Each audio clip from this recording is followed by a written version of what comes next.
Hello everybody, Calamity here, and if you're watching this video, you picked the Firework Lady over the Electro Archon that pulls a sword out of her chest. I didn't do it for you, huh? Alright, sure primo gems. In this video, we're going to cover everything you need to know from her weapon options, artifact options, team setups, constellations, and of course a combat showcase at the very end, which is a lot to go over, so let's get started. Yoimiya is a main pyro DPS character that excels at single target. She primarily does her damage from her normal attacks, so let's go over what they do. Her normal attack talent, the Firework Flare Up, fires 5 consecutive shots with her bow. She does have a unique-ish charge attack, similar to Ganyu. The longer you charge the charge attack, it grows in levels. You can see on the left that we have a charge level 1 and then a charge level 2. The level 1 just shoots a regular fire arrow dealing pyro damage. The level 2, or the second level, generates what's called kindling arrows, and these are basically like homing arrows that will just shoot either nearby enemies or objects like torches while you're exploring, and they'll also deal pyro damage on hit. And this is definitely something you won't be using in combat with Yoimiya, maybe to hit some weak points on a monster, something like a Ruin Guard, or to light a torch during exploration, but that's about it. And her plunging attack is also normal. Let's move on to the skill attributes, because there is something I want to point out to you. If we look at the skill multipliers at the beginning of the combo, the first 1 and 2 hit damage multipliers, and then compare them to hits 4 and 5, you'll notice that they're way higher towards the end of her combo, right? That kind of makes sense. This is why I am a big advocate for using a shielder with Yoimiya.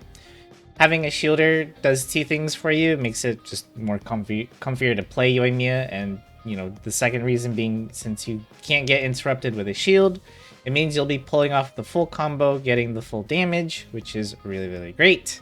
Now, if you're one of those players that's like, well, I can dodge every attack in this game, I have perfect dodging timing, I don't need a shield. Okay, Dark Souls player, good for you. Even if you are dodging every single attack that your opponents do in this game, you're still interrupting your combo. She is not like Arataki Ito, where you can stop mid-combo to dodge and then continue doing said combo. If you have to stop to dodge with Yoimiya, you're resetting the combo, which means you're doing less damage overall. Just something to think about when you're making your team with Yoimiya. Next up is her elemental skill, Niwabi Fire Dance. Pretty straightforward elemental skill here. It converts all of your normal attack damage into pyro damage. Again, this can't be overridden. She's a bow character, first of all, so it's not like you could convert her attacks to a different element anyways. And for some added reason, they don't let you do her kindling arrows anymore with the charge level 2 stuff while the elemental skill is active. For whatever reason, they really just wanted you to focus on doing normal attacks when her skill is active, I guess. So we take a look at the skill attributes. The Blazing Arrow damage does 158.8% of her normal attack damage, lasts for 10 seconds, and has a cooldown of 18, which is unfortunately really long. And also when it comes to talent priorities with your Yoimiya, definitely normal attack talent and her elemental skill. Her burst, you can level it later on once the normal and elemental skill are in a spot you're happy with. Speaking of her burst, we have the Ryukin Saxifrage. I don't know how to say that. But it's also pretty straightforward elemental burst. She's going to jump into the air and shoot an arrow downwards, doing AoE pyro damage, and she will mark 1 opponent with an Aurous Blaze. Now, I don't know how it chooses the opponent. I do believe it's random when it chooses an opponent in the AoE. Someone can correct me on that. You'll notice which enemy is affected by an Aurous Blaze, because they'll have like a sparkler firework around them. And when you hit that opponent with basically anything, normal attacks, charge attacks, plunging attacks, elemental skills, or bursts, with anybody other than Yoimiya, they will trigger an explosion that also deals AoE pyro damage. If you kill the opponent that's affected by the Aurous Blaze, it will simply pass on to a nearby enemy, and it will remain so for the remaining duration of the elemental burst. You can also do this elemental burst explosion every 2 seconds, and if for some reason Yoimiya dies, the elemental burst effect will also end prematurely. Now, if you look at the skill attributes, very low multipliers overall. That initial skill damage hit only 204%, and the Aorus Blaze Explosion 195% when you hit an opponent with it. This skill is very disappointing, or burst is very disappointing, I should say. The damage it does is very lackluster. To me, when the battles get really hectic, I don't even notice the Aorus Blaze Explosion sometimes. It just happens and it's like, oh. But this is also kind of a good thing for Yoimiya, because having a elemental burst that's not so, great means that you don't have to really focus hard on her energy recharge. Next up is Tricks of the Troublemaker. This is a fairly straightforward passive talent. This is going to increase your pyro damage bonus by 2% every time you hit an opponent while her elemental skill is active. And you can have a maximum of 10 stat with your normal attacks while the elemental skill is active. Next up is Summer Night's Dawn. Now this aims to make your elemental burst a little bit more useful in terms of utility. It's going to grant your team, not Yoimiya herself though, a 10% attack increase for 15 seconds. It's also going to grant an additional 10% attack boost depending on how many Tricks of the Troublemaker stacks Yoimiya has when you activate her burst. Now this is very, very easy to do, since you should always have, maximum stacks of Tricks of the Troublemaker. So giving your team a 20% attack boost, that's not hard to obtain, at least. Last up, I believe Yoimiya is still one of the more unique characters when it comes to these passive crafting talents. She has a 100% chance to refund a portion of the materials used when you craft landscape furnishings in your teapot. So if you're a teapot enjoyer and you love to craft a lot of different decoration stuff, Yoimiya is going to be very useful for that. Next up, let's talk weapon options for Yoimiya. Now this is her signature weapon, and if you do plan on pulling for Yoimiya, I absolutely recommend this weapon. Of course, it's going to be her best in slot. This weapon was straight up designed around her, but if you are looking for other 5-star options, Yu'lon's Aqua Simulacra also being a great stat stick for the huge crit damage increase. If you do want the ladder effect of this weapon to be active, make sure you're really close to your opponents. And this is also where a shielder will come in handy if you decide to use this weapon for her. The Amos bow is okay. It's not like the strongest option, but it does increase her normal attack damage by a bit, and it provides a lot of base attack and attack percentage as a substat, so it's not an awful option. But you're probably not here to hear about 5-star options, are you? You probably want to know about more of the free-to-play, friendly, 4-star, and maybe even 3-star options, and that's totally understandable. So let's talk about them. The best one being the Rust. If you can get this weapon to Refinement 5, which honestly it's pretty easy to do, you will get a 4-star weapon that will outclass, honestly, several of the 5-star options that Yoimiya has, except, stuff like the Thundering Pulse. But this weapon also gives you some attack percentage and straight up gives you an 80% normal attack damage increase. This weapon virtually has no downsides for Yoimiya because, again, we don't use the charge attack in combat. Another weapon I can recommend is the Black Cliff Warbow, although this is something you get from Paimon. She sells it every other month. If she's not selling it right now, then unfortunately you're going to have to wait until the next month reset. The weapon's effect isn't really that good, but I guess it can help out one of Yoimiya's weaknesses, which is dealing with groups of enemies, since it gives her a nice attack boost.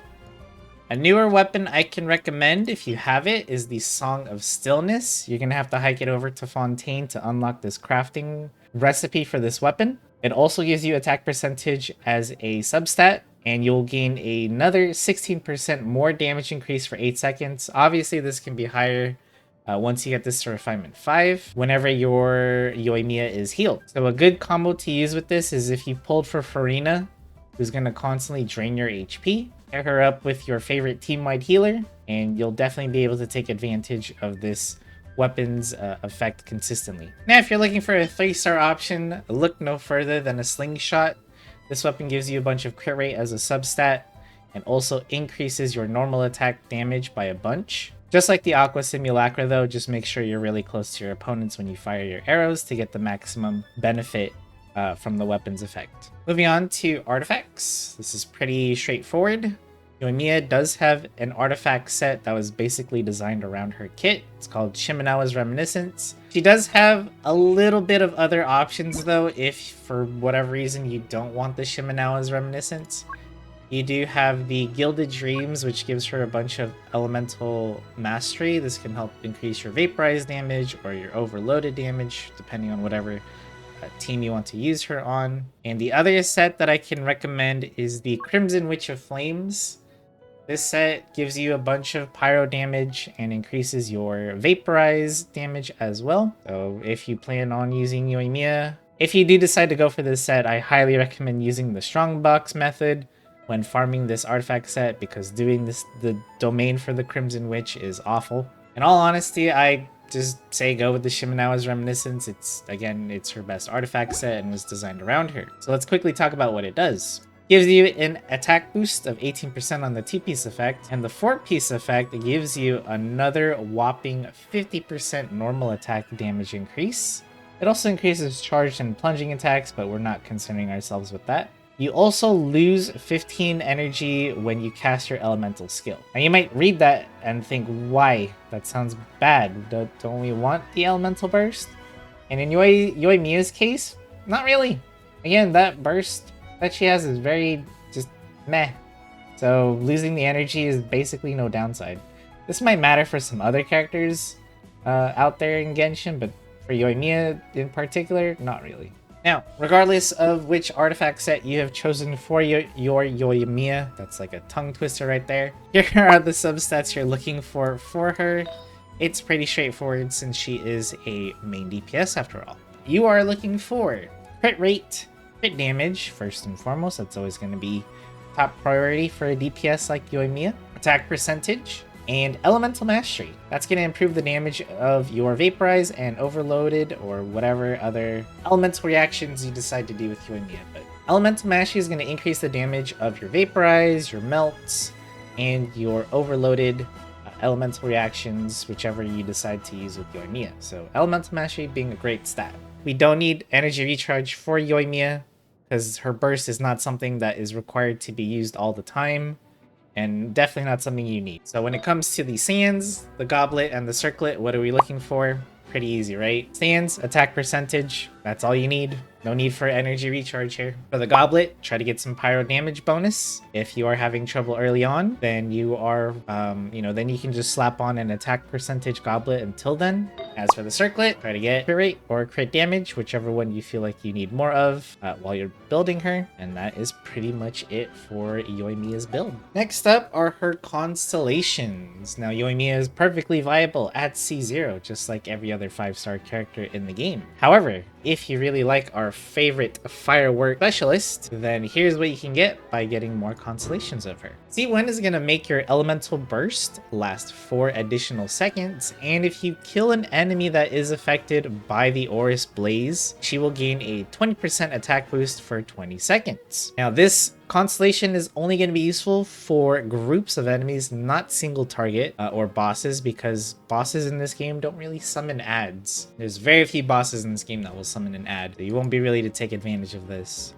Just so keep that in mind. C2 is called a Procession of Bonfires. This is a good one right here. This is going to make it so that every time you score a crit, you're going to gain 25% pyro damage bonus for 6 seconds, and this can be triggered even when Yoimiya is not on the field via her elemental burst, the Aurous Blaze. C3 and C5 are going to increase your skill and burst respectively. Now these two Constellations are very meh. Getting +3 to your skill is going to increase your damage by a bit, but again, the +3 to your burst is very whatever. C4 is Pyrotechnic Professional. This is going to make it so that anytime you trigger an Aurous Blaze explosion, you're going to decrease her elemental skill cooldown by 1.2 seconds. This is also very good because her elemental skill has a 18-second cooldown. So really, really long cooldown, and decreasing that by any means is really, really nice. C6 is going to make it so that anytime you're using Yoimiya's normal attacks, you have a 50% chance to fire an extra blazing arrow that will also be considered normal attack damage and does 60% of the original damage. Next up, let's talk about teams for Yoimiya. She has quite a bit of options. She's a bit of a flexible character, to say the least. But before you, I have probably one of her more free-to-play friendly options here. This is a vaporized team where Xingqiu is going to apply his hydro and his own personal damage, of course, so that Yoimiya can vaporize off of it. Yunjin here to help buff your normal attack damage. And if you do have a Yunjin at C6, she also provides an attack speed boost as well. Bennett here for his attack buff, as well as to be the healer on the team. Next up, I have a overloaded team example for you here. We have Fischl, we got Beto to proc overloaded with Yoimiya's normal attacks. Tons and tons of electro application here. Fischl also being a great battery for Beto as well. The last slot in this team is honestly a flex. You can use Zhongli if you have him as your shielder, but you can also opt in to use other characters as well. Be careful if you do use like another shielder like Layla or Diona, because you might proc some superconduct, excuse me, on accident. Now this isn't really free to play friendly, but if you did pull for Farina back in 3.2, or excuse me, 4.2, this is what your Farina team would look like. You definitely, again, you want a team-wide healer like Jean to help counter Farina's HP drain. Again, the fourth slot is a bit of a flex. If you want to bring a shielder for, you know, for a more comfy playstyle with Yoimiya, feel free to do so. You can also bring another sub DPS like Xingqiu if you want a bit more damage. The options are honestly endless and up to you. Here's another super vape team, is what I like to call it, because you're vaping off Yulon's and Xingqiu's damage as well. And we're completely relying on Zhongli here to keep Yoimiya alive with his shield. This team will absolutely shred any boss in the game. Almost any boss. That isn't, again, not as long as they're not immune to pyro or hydro damage, this seems very strong. And with that, I believe that should be a wrap on our Yoimiya guide. I should be having some Spiral Abyss gameplay in the background while I talk about Yoimiya and my thoughts on her. Speaking of the Spiral Abyss, I am using Yoimiya in the second half of it. I believe she's better suited for that one, as it's there's several bosses on there. But honestly, I believe she can be used on both halves.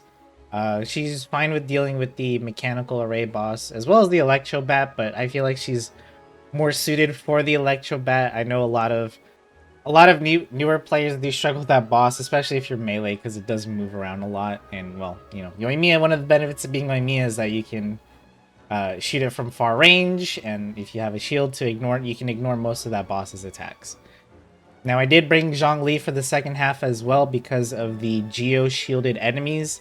Dealing with the slimes is really annoying, especially if you don't have any way of breaking their shields fast, so that's why we have Geo here. You can also use Yunjin to help you break those shields fast as well. And I think the rest of the results will speak for themselves.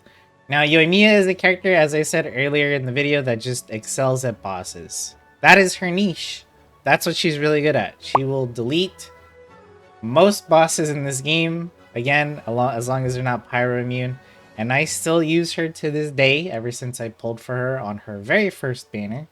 I'm an original Yoimiya owner. She's also a very versatile character. I hope I was able to showcase that you can do a lot of different teams with her. I forgot to showcase a melt team with Yoimiya. So if you wanted to use melt with her, you would probably use her with Rosaria, Diona, and maybe something like Kazuha even, so that you can swirl either the cryo or the pyro, or preferably both, and give a elemental damage buff to Yoimiya from him. So that's another viable team you could use there. She also works with Venti if you have him, since her arrows can aim, upwards. Oh yeah, there is something I forgot to mention about her normal attack combo, is that at the end of it, she does a sort of like spin as she fires her final arrow of the combo.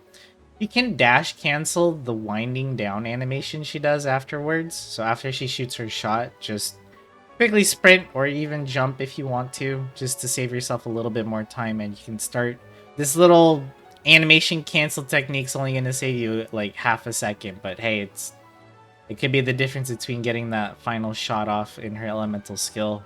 But overall, as I said before, Yoimiya is a very solid DPS. She might not be the best or the strongest, but she definitely has a spot amongst the pyro DPS characters And I find that she's very new player friendly. She's very easy to build.